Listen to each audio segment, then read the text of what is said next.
सर्वांना नमस्कार. राष्ट्रीय इडिमा दिवस साजरा करणाऱ्या या विशेष कार्यक्रमात तुमच्या सगळ्यांचं सहर्ष स्वागत आहे. इडिमा एक अशी स्थिती आहे जी जगभरातल्या लाखो लोकांना प्रभावित करते. तरीही सामान्य लोकांमध्ये या स्थितीबद्दल जागरूकता आणि समज अनेकदा मर्यादित असते. इडिमा बद्दल जागरूकता निर्माण करण्यासाठी एकत्रित प्रयत्न करण्यासाठी association of physician of India दरवर्षी 25 सप्टेंबर रोजी राष्ट्रीय इडिमा दिवस साजरा करते. आज आपल्याकडे वैद्यकीय तज्ञांचं एक प्रतिष्ठित पॅनल आलेलं आहे जे इडिमाचं महत्त्व, इडिमाच्या लवकर तपासणीची आवश्यकता आणि इडिमाला कारणीभूत असणाऱ्या अंतर्निहित स्थितीचा शोध यावर त्यांची अंतर्दृष्टी सामायिक करतील. तर प्रश्नांकडे वळण्याआधी मी आपल्या तज्ञ डॉक्टरांच्या पॅनलची तुम्हाला ओळख करून देते. सर्वात प्रथम डॉक्टर रमेश दरगड, जे मुंबईच्या अंधेरी पूर्व इथल्या मुकुंद हॉस्पिटलमध्ये हृदयरोग आणि मधुमेह तज्ञ आहेत. माझं नाव डॉक्टर रमेश दरगड आणि मी हृदयविकार तज्ञ म्हणून ते मुंबईमध्ये लीलावती हॉस्पिटल आणि 7 हिल्समध्ये काम करतो. आणि मी आज तुम्हाला जी इडिमा किंवा अंगाला सूज याबद्दल काही माहिती देणार आहे. माझं मेनली हृदयविकाराशी संबंधित चाचण्या आणि याची सोय आहे माझ्याकडे आणि मी मुंबईच्या 2 हॉस्पिटलमध्ये काम करतो.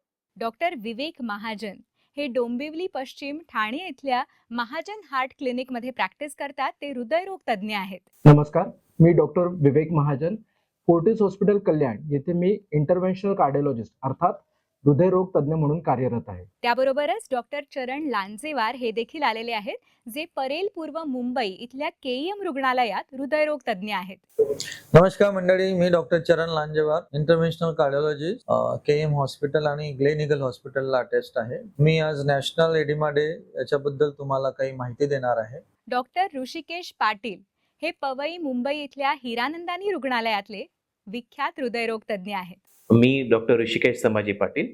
ॲट प्रेझेंट मी हिरानंदानी हॉस्पिटल पवई मध्ये मी इंटरनॅशनल कार्डिओलॉजिस्ट म्हणून कार्यरत आहे. डॉक्टर्स आज आमच्यामध्ये सामील झाल्याबद्दल सगळ्यांचे मनापासून आभार, धन्यवाद. तर चला आजच्या या गंभीर विषयाच्या चर्चेला सुरुवात करूया. सर्वात आधी डॉक्टर रमेश दरगड, मला तुम्हाला विचारायचं आहे की सामान्य श्रोत्यांसाठी तुम्ही सांगू शकाल का की इडिमा म्हणजे नक्की काय, याविषयी थोडंसं स्पष्टीकरण द्याल का? सर्वसाधारण श्रोत्यांना इडिमा म्हणजे काय हे स्पष्ट आपण करायचं आहे. इडिमा म्हणजे पाणी साचणं शरीरात वापरणे एक वैद्यकीय आहे आणि ह्याच्यासाठी अचूक निदान करणं आणि त्याची ट्रीटमेंट करणं हे जरुरी आहे. तर त्यात मेनली हृदयाचे आणि मूत्रपिंडाचे आणि यकृताचे आजार याच्यात समावेश आहे. डॉक्टर, मला पुढे विचारायचं आहे की इडिमाची सर्वात सामान्य कारणं काय असू शकतात? याची मेन कारणं काय आहेत हे आपल्याला जर समजायचं असेल तर हृदयाची जी पंपिंग पॉवर असते ती कमी होणं, मूत्रपिंडाचं काम कमी होण्याने पाणी साचणं आणि यकृताची म्हणजे लिव्हर सिरोसिस हे कॉमनली बनलं जातं. या सगळ्या आजारात पाणी साचलं जातं आणि यासाठी आपल्याला एक प्रकारची औषधं वापरावी लागतात. त्यांना आपण डायुरेटिक्स किंवा ज्यांना लघवी जास्त होते अशामध्ये एक टॉर्सोमाइड नावाचं औषध आहे आणि फ्रुसमाइड ही 2 महत्त्वाची औषधं वापरली जातात. या द्रवाचं प्रमाण हळूहळू कसं लघवीमध्ये कमी करून आपण इडिमा कमी करतो. डॉक्टर, मला तुम्हाला विचारायचं आहे की हृदय अपयश आणि मूत्रपिंडाचा आजार असलेल्या रुग्णांमध्ये इडिमा हे गंभीर लक्षण का आहे? हृदयाशी रिलेटेड आहे. याची मुख्य लक्षण म्हणजे हातापायाला सूज येणे, पोटात पाणी भरणं किंवा छातीत पाणी भरणं, दम लागणं आणि अशी लक्षणं साधारणतः या आजारात दिसतात ऍक्च्युली. आणि याच्यामध्ये टिश्यूमध्ये द्रव आणि इलेक्ट्रोलाइटची गळती सुरू होते आणि त्यामुळे इडिमा होतो. आपण साधारणतः काही आता आजार आहेत त्या डेंग्यूची साथ सगळी कवच, त्या आजारात ते बऱ्याच वेळा शरीराला सूज येते. त्यावेळी फ्लुइड जे असतं आपलं पाणी द्रव ते एक्स्ट्रा सेल्युलर कंपार्टमेंटमध्ये जाऊन सुद्धा, पण ही तात्कालिक कारणं असतात. पण महत्वाची जी मेन कारणं आहेत त्यामध्ये हृदय, लिव्हर आपलं आणि यकृत आणि मूत्रपिंड हे आहे. आणि काही वेळा आपल्या शरीरातली प्रोटीनचे प्रमाण कमी होणं किंवा रक्त हिमोग्लोबिन कमी असल्यामुळे पण सूज असतं. तर त्यावेळी आपण जर प्रोटीनची मात्रा वाढवली आणि जर हिमोग्लोबिनची मात्रा वाढवली रक्त, तर ती अशी सूज निघून जाते. तर त्यासाठी जी औषधं वापरतो त्यात ही आपली महत्वाची औषधं आहेत. आणि याचं लोकांना ज्ञान असलं पाहिजे की सूज आले म्हणजे आपण लवकर डॉक्टरकडे जावं, त्याचं निदान करावं. त्यासाठी हृदयाच्या काही टेस्ट असतात, त्यात इकोकार्डिओग्राफ आणि कार्डिओग्राम आहे आपला, आणि लिव्हरचे फंक्शन आहे, त्यातमध्ये सेरम प्रोटीन्स वगैरे करायचे असतात. आणि मूत्रपिंडाच्या आजारासाठी आपण काही टेस्ट करून याचा पूर्णपणे उपचार करू शकतो. तर याबद्दल साधारणतः लोकांना माहिती असले पाहिजे. सूज आल्यानंतर ही काही साधारण आजार नाहीये. त्यासाठी काही आवश्यक चाचण्या आणि डॉक्टरांचा सल्ला जरुरी आहे आणि त्यासाठी जी ट्रीटमेंट आता आपल्याकडे बरेचसे अवेलेबल आहेत आणि त्याप्रमाणे करू. फारच जास्त सूज असते आणि जेव्हा मूत्रपिंडाचं काम अधिक कमी होतं, तेव्हा काही लोकांना डायलिसिसची पण गरज पडू शकते आणि त्याची मग हॉस्पिटल म्हणजे ॲडमिट करून आपल्याला त्यांना हे ट्रीटमेंट करावी लागते. तर या संबंधातील ती आणखी काही माहिती आणखी काही तज्ञ लोक आहेत ते आपल्याला देतील आणि आपल्याला काही प्रश्न असतील तर नंतर आपण बघूया. आता मला डॉक्टर विवेक महाजन तुम्हाला विचारायचंय की इडिमाची सुरुवातीची चिन्ह किंवा लक्षणं कोणती आहेत, ज्याबद्दल लोकांना माहिती असणं आवश्यक आहे, त्याविषयी थोडंसं सांगाल? पायाला सूज येणे किंवा घोट्याला सूज येणे, चेहऱ्यावर सूज येणे किंवा संपूर्ण शरीरावर सूज येणे ही एडिमाची लक्षणे असू शकतात. आणि जशा दिवसाचा वेळ बदलतो तशी ही सूज वेगळ्या वेगळ्या ठिकाणी येऊ शकते. अर्थात जर व्यक्ती झोपलेली असेल तर तिच्या चेहऱ्यावर सूज येऊ शकते आणि तीच व्यक्ती जेव्हा दिवसभर चालत फिरत असेल, दिवसभर उभी असेल, तेव्हा ही सूज पायाकडे जाऊ शकते.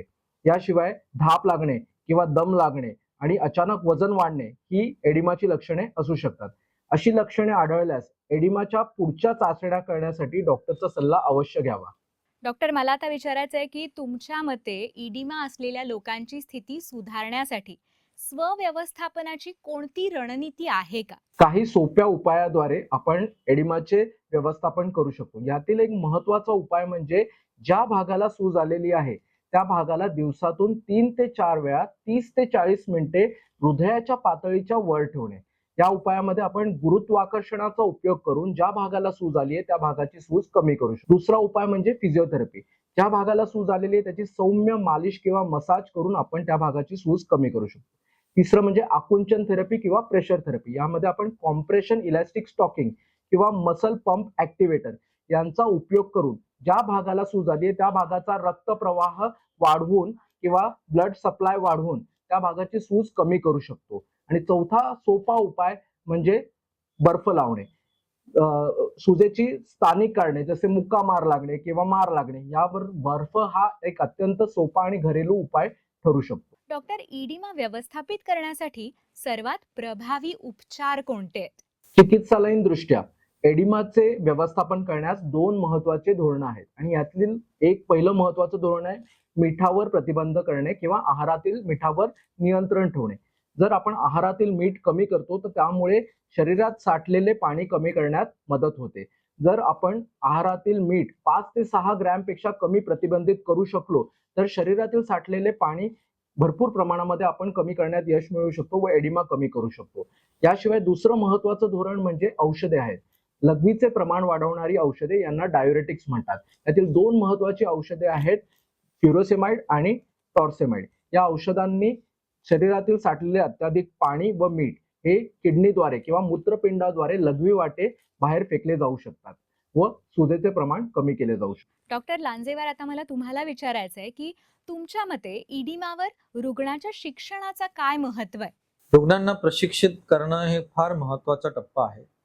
कारण की जे हार्ट फेल्युअरचे पेशंट आहेत त्यांना एकदा हार्ट फेल्युअर आला तर पुन्हा हार्ट फेल्युअर येण्याचे चान्सेस जास्त असतात आणि त्याच्या प्रमाणात ज्यांना हार्ट फेल्युअर पुन्हा होतं त्यांना जे हाय रिस्क पेशंट असतात त्यांना मृत्यूचे प्रमाण जास्त प्रमाणात होतं.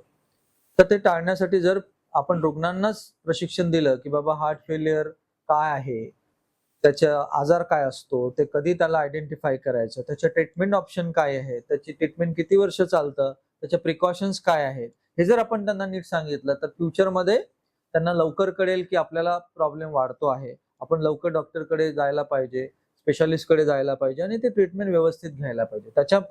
त्याच्यामुळे काय होणार की पेशंटला योग्य वेळी ट्रीटमेंट मिळण्यामुळे ते पुन्हा पुन्हा ऍडमिट होणार नाहीत आणि ते प्रिव्हेंटिव्ह ऍस्पेक्टनी पुन्हा त्यांचा तो त्रास कमी होईल आणि याच्याप्रमाणे आपण त्यांचे प्राण वाचवू शकू.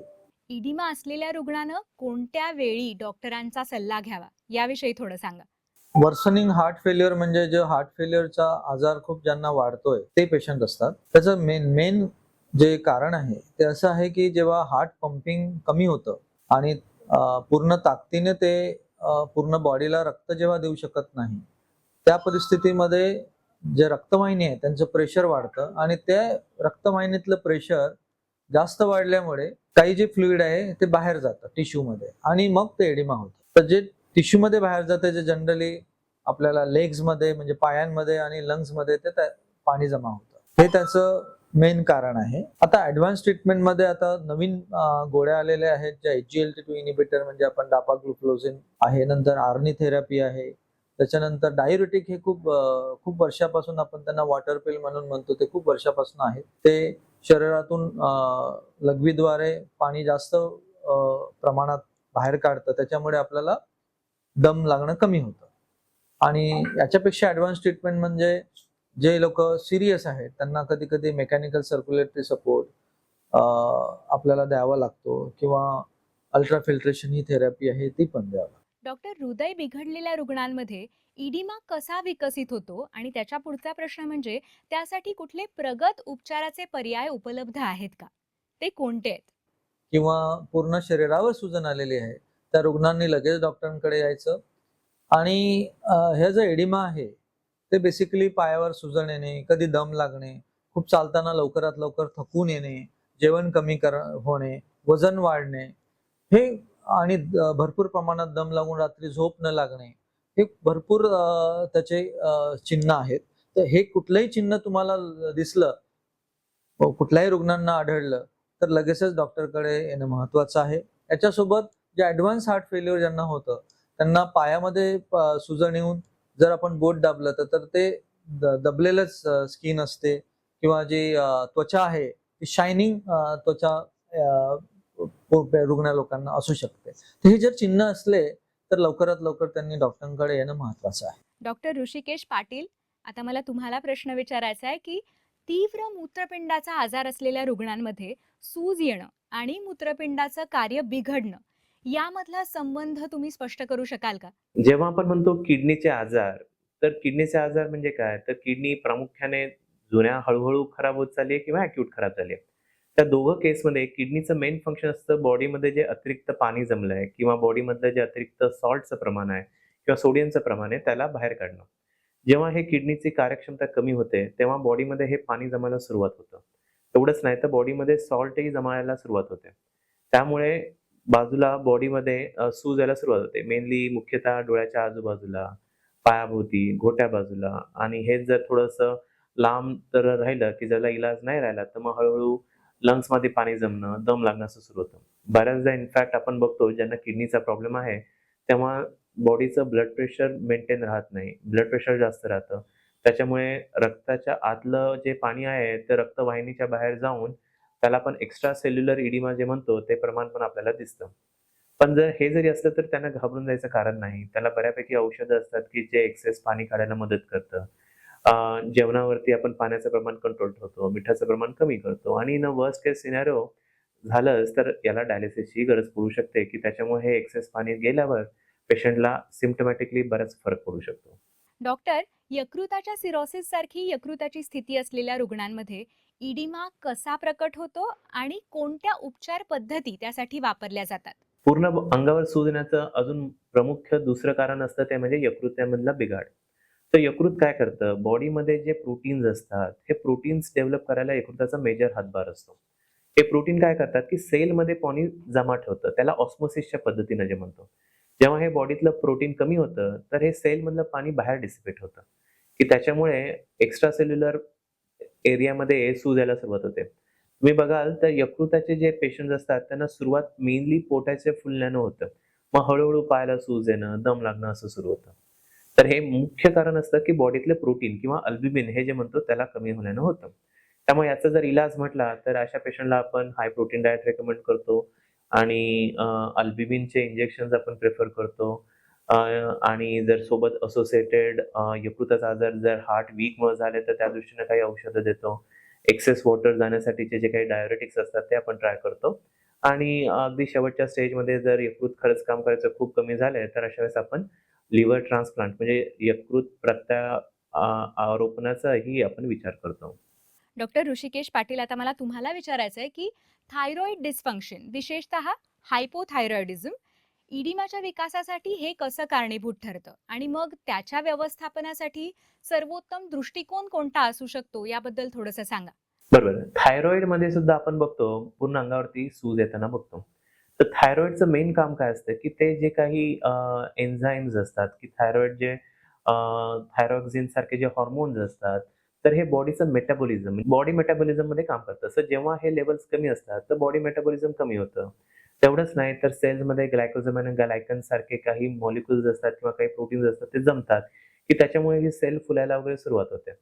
त्यामुळं हायपोथायरॉइडिझममध्ये स्पेशली इन एक्स्ट्रीम केसमध्ये आपल्याला पायाला सूज वगैरे दिसते. ही सूज थोड्याशा वेगळ्या टाईपची असते, की याला नॉन फिटिंग टाईपचे म्हणतो, की म्हणजे बोट दाबल्यावरती पण ते जास्त आत दबली जात नाही. तर एक वेगळ्या टाईपची सूज असते. पण हायपोथायरॉईड पण बऱ्यापैकी कॉमन कॉज आहे, की ज्याच्यामध्ये आपल्या अंगावर सूज दिसते. तर अशा वेळेस आपण हे थायरॉईड हार्मोन्स जे असतात ते आपण सप्लिमेंट करतो आणि याच्यावरतीच बऱ्यापैकी गोष्टी मॅनेज होतात. आमच्या सगळ्या तज्ज्ञांना त्यांच्या इडिमावरच्या अमूल्य मार्गदर्शनाबद्दल धन्यवाद, मनापासून आभार. तर जसं आपण आज या तज्ज्ञांकडून शिकलोत की इडिमा विविध वैद्यकीय स्थितींचं लक्षण असू शकतं आणि त्याकडे कधीही दुर्लक्ष केलं जाऊ नये. प्रतिबंध करण्यासाठी नियमित तपासणी आणि लवकर हस्तक्षेप करणं महत्वाचं आहे. जर तुम्हाला किंवा तुमच्या एखाद्या प्रिय व्यक्तीला इडिमाची लक्षणं जाणवत असतील तर इडिमा मार्चमध्ये सहभागी होऊया आणि चला निरोगी राहूया. धन्यवाद.